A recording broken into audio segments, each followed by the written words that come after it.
Monza, the temple of speed, and on lap 1, chaos already reigned. Max Verstappen launched cleanly from pole, but Lando Norris threw everything at him into the first chicane. Max cut the run off, Norris kept his foot in, and for a split second, it looked like McLaren had pulled off the unthinkable. Then came the call.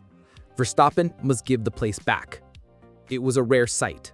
The reigning champion, the man who so often dictates the terms of battle, was ordered to yield. And he did. Across the line, Norris swept into the lead, the papaya flags waving wildly in the Italian sun. For McLaren fans, it felt like the start of a fairy tale. But Verstappen doesn't do fairy tales. He does ruthless reality. Because being forced to give up the lead didn't weaken him. It lit a fire. Just 3 laps later, with DRS wide open and that Red Bull glued to the tarmac, he struck back. Into turn 1, cool, clinical, devastating. Norris locked up, Max powered through, and in that instant, the race was transformed. From underdog dream to harsh reality, Verstappen had been forced to surrender, but now he was ready to destroy. From that moment, Verstappen put on a masterclass in control. Lap after lap, he widened the gap, the RB21 slicing through Monza's straights with surgical precision. 3/10 here, 4/10 there. The kind of relentless pace that suffocates any hope of a comeback. Norris tried to cling on, but every time he pushed, the mistakes followed. A wheel in the gravel, a lockup into the chicane, frustration spilling onto team radio. Behind them, the storyline stacked up. Oscar Piastri wrestled with Leclerc in a battle of youth versus Ferrari pride. Hamilton stalked Russell with hungry intent, and the Tifosi waited desperately for a scarlet miracle that never came. But none of it mattered at the front. Verstappen had already turned the early drama into a footnote. What made it even chillier? He barely looked like he was trying. No panic on the radio, no desperate tire calls, just calm precision.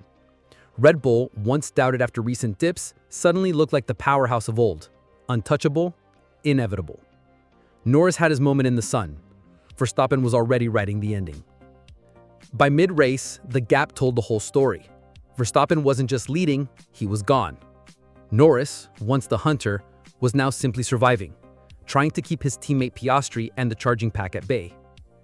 And when McLaren needed perfection, they delivered chaos. It started with strategy.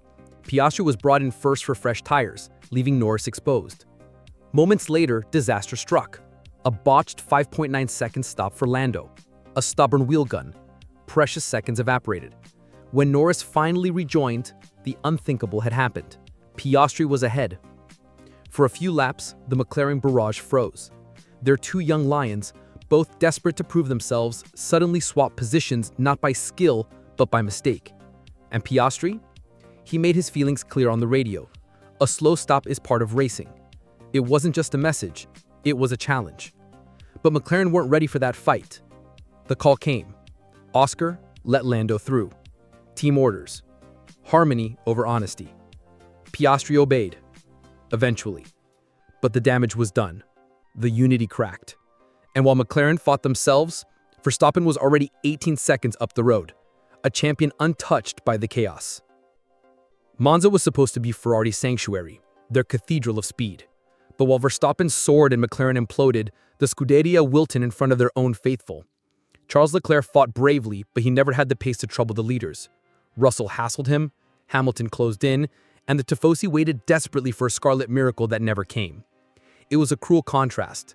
The Tifosi came for glory, but the spotlight was elsewhere, on Verstappen's calm domination and McLaren's civil war. Even Fernando Alonso's retirement with suspension failure, a bare blow for Aston Martin, barely registered compared to the battles at the front. Meanwhile, Verstappen's radio stayed serene. No drama, no panic, just calm precision. Red Bull, once doubted after recent dips, suddenly looked like the powerhouse of old. Untouchable, inevitable. Norris had his moment in the sun. Verstappen was already writing the ending. What makes Verstappen's Monza performance sting even more for his rivals is how he did it. He wasn't scrapping wheel to wheel after lap 4. He wasn't relying on luck, and he wasn't sweating strategy. He turned the race into a test of precision and crushed it. That's the part that haunts his competitors most. Norris had flashes of brilliance. His launch was electric, his defense brave, his determination undeniable. But across the full distance, it wasn't enough. He could hold Max for a corner, maybe a lap, but not for 53 tours of Monza. And when the pressure of his own team's mistakes kicked in, even second place felt like survival. And Piastri, meanwhile, showed his teeth. For a brief, tantalizing moment, he was ahead of Norris, staring at his first podium as McLaren's leading man. Then came the dreaded call. Let Lando through.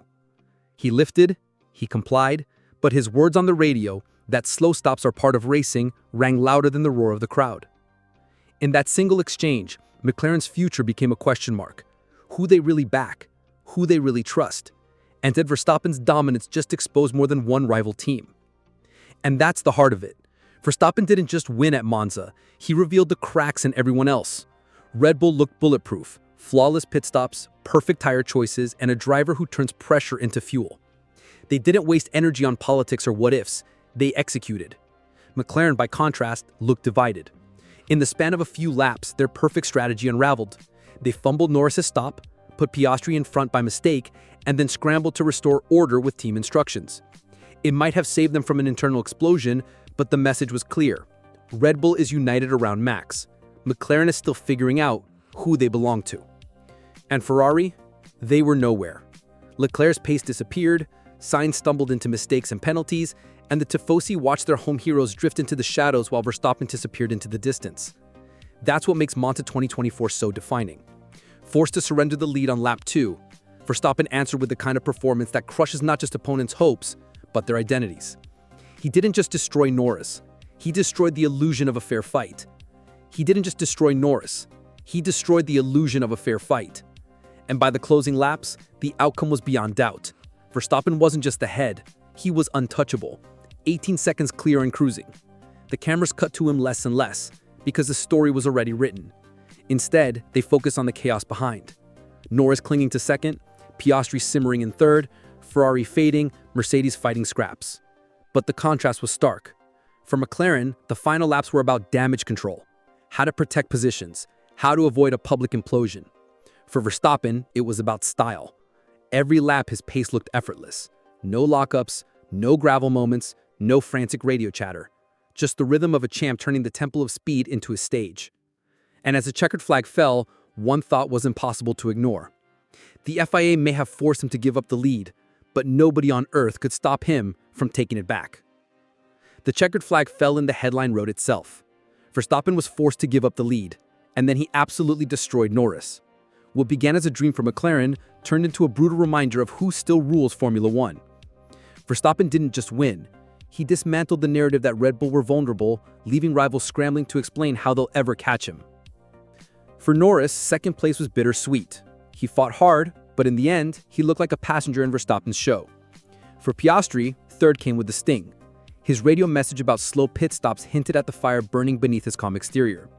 And for Ferrari, it was humiliation on home soil, their scarlet cars drowned out by Red Bull dominance. But the biggest takeaway, mentality. Red Bull remained ruthless and united around Max. McLaren and Ferrari are still figuring themselves out. And until that changes, races like Monza will keep ending the same way. So here's the question. Was this just Verstappen reasserting his dominance, or did McLaren's civil war hand him the win on a silver plate?